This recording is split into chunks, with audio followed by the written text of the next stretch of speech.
علیکم، آپ دیکھ رہے ہیں کے نیوز ایچ ڈی میں ہوں حارث علی شاہ گیلانی۔ چلتے ہیں آج کی اہم خبروں کی طرف۔ خبر شامل کرتے ہیں ساہیوال سے۔ نیشنل بینک سے ریٹائرڈ عمر رسیدہ شخص کی چیف جسٹس آف پاکستان سے اپیل کہ مجھے اور مجھ جیسے 12,000 لوگوں جن کی عمر 65 سے 95 سال ہیں، ہمیں 2017 سے پینشن نہیں دی جا رہی، جس کی وجہ سے ہم اور ہماری فیملی دن بدن ڈپریشن کا شکار ہو رہے ہیں۔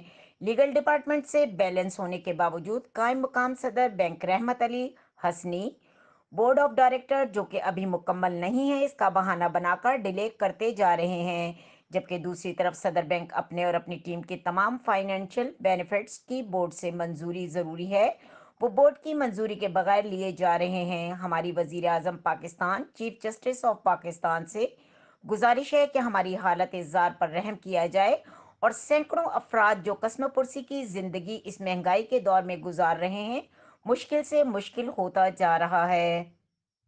مزید خبروں اور اپڈیٹس کے لیے ہمارے ساتھ رہیے گا، تب تک کے لیے اپنا خیال رکھیے گا۔ اللہ حافظ۔